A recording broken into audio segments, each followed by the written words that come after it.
Être concierge, c'est être un peu le canif suisse de l'hôtellerie de luxe. Le but d'un concierge, c'est tout simple, c'est de rendre service en fait, rendre service à nos clients. C'est de répondre à la demande, donc on résout les petits problèmes, les gros problèmes, on fait plaisir, on essaye de surprendre nos clients, on essaye de satisfaire toutes les demandes. En fait, c'est un métier de mille et une facettes, c'est un métier passionnant. Clé d'Or, pour moi, c'est d'abord une ambition. Je compare souvent à un chef de cuisine qui veut avoir des étoiles Michelin. C'est un but d'un métier que l'on vit par passion.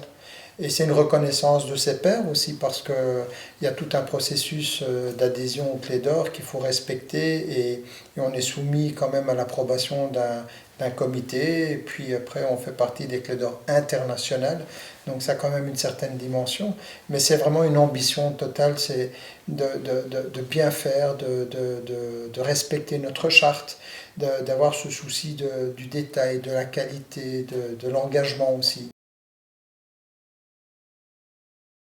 Accessible à tout le monde, je veux dire, ça ne dépend que de vous. Quand on rentre, moi j'ai des amis dans le monde qui sont simples concierges et qui sont très contents comme ça. Je veux dire, c'est l'ambition de l'un ou de l'autre. L'avantage d'être Clé d'Or, c'est que vous faites partie d'un grand réseau international qui est reconnu.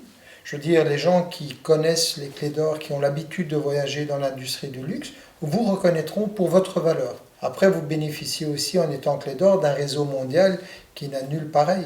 Parce que la différence avec beaucoup d'autres métiers, c'est que nous ne sommes pas concurrents. Que vous soyez chez Four Seasons, chez Sofitel, chez Roccoforte, chez où que vous soyez, quand vous appelez un Clé d'Or pour demander de l'aide, vous appelez un ami. C'est vraiment ça la différence dans le métier. Nous appelons un ami et pas un concurrent ou une chaîne hôtelière concurrente. Ça, c'est l'avantage premier d'être Clé d'Or. Et puis l'état d'esprit. L'état d'esprit, c'est la satisfaction de la demande, la satisfaction du client, qui est commun à nous tous dans le monde.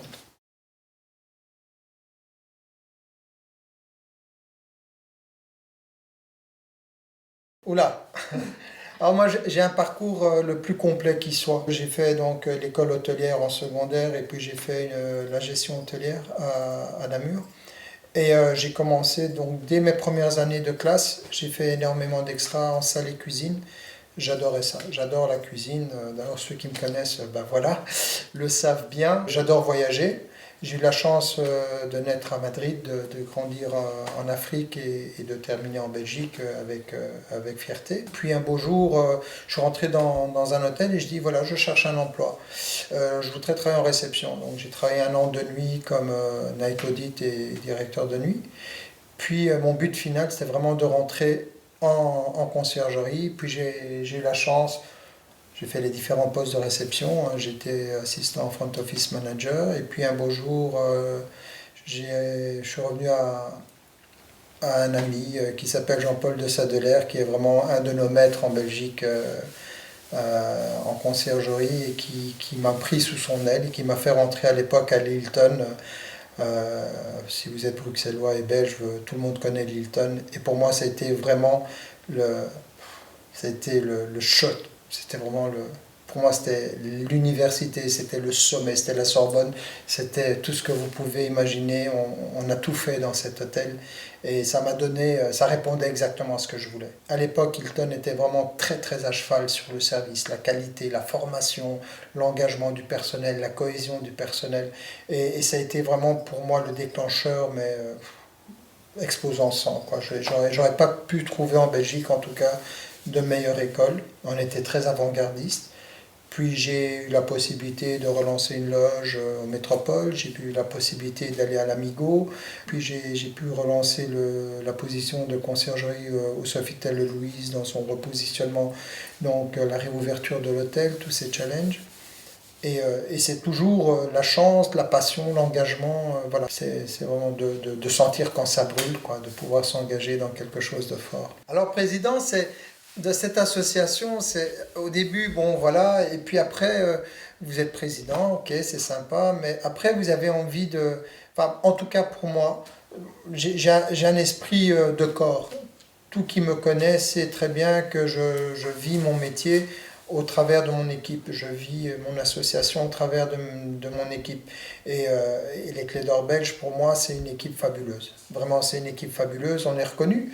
C'est pas une fanfaronnade que je fais là ou la flagonnerie, mais on est reconnu au niveau mondial pour être à part parce qu'on a une force, une amitié, une vraie amitié. Je considère tous mes collègues Clés d'Or, ils le savent, comme étant de mes amis avec leur caractère, avec leurs faiblesses, leurs forces, enfin leurs défauts et leurs qualités. Et ça a toujours été mon engagement au niveau des Clés d'Or belges, c'est de petits pays mais grand esprit.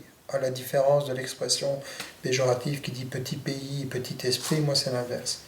On a vraiment une solidarité entre nous et au niveau de notre engagement international aussi, on est reconnu parce que je mets un point d'honneur à participer à tous les congrès et à participer de manière efficace et efficiente.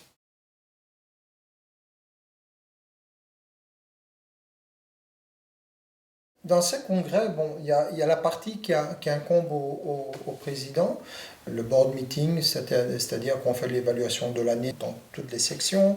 On a des points à débattre sur la discipline que certains pays auraient manqué, l'adhésion de certains candidats, les amendements au statut, l'évolution du métier, puis les comptes rendus de chaque zone avec ses difficultés de chaque pays, ses points forts, ses points négatifs. Voilà, il y a cette cohésion qui se fait. On rend compte aussi de nos activités parce qu'il faut avoir des activités. C'est pas juste youpla boum, une bande de guélurons qui se réunissent dans un restaurant ou ailleurs. Il faut avoir vraiment une ambition de développer le métier, de le faire rayonner, et d'où l'association que nous faisons avec votre agence, entre autres, et toutes les actions qui ont été mises depuis bien longtemps. Et donc moi, par exemple, à l'international, je suis assez reconnu pour mettre en exergue les métiers et le savoir-faire local, qui pour moi est une vraie fierté. On a plein de talents en Belgique, on a un petit pays mais qui est vachement riche en fait. Et on a ce complexe du Belge de ne pas oser en parler, et je trouve que non, il faut en parler. On a des cuisiniers qui sont mais remarquables, des barman. Il faut tout ramener à l'échelle du pays. On a un concentré, en fait on a un kiwi.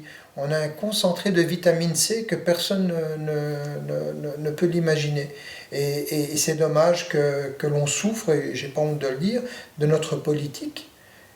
Si on avait une politique beaucoup plus ouverte, beaucoup plus solidaire, moins partiale, moins communautariste, on serait vachement plus fort. Et donc à l'international, c'est ça. C'est vraiment, je suis un ambassadeur. Je me plais à être l'ambassadeur de la Belgique.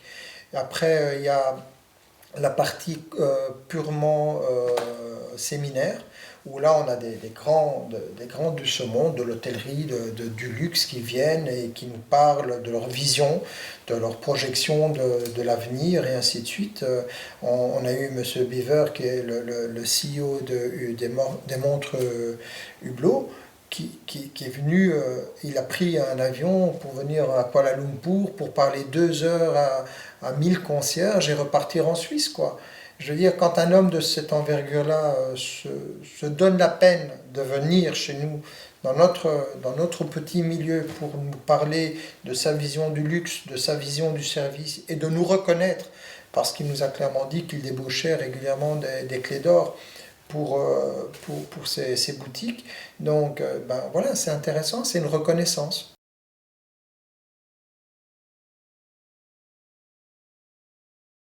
Le luxe ici à Bruxelles, il a encore le charme de la discrétion, je trouve. En Belgique, on est très discret. Mais il y a des maisons comme la maison Nathan, enfin, je peux en citer 1000 de maisons, mais elles restent à petite échelle, elles restent humaines, elles ont une vocation d'être au plus près de leurs clients.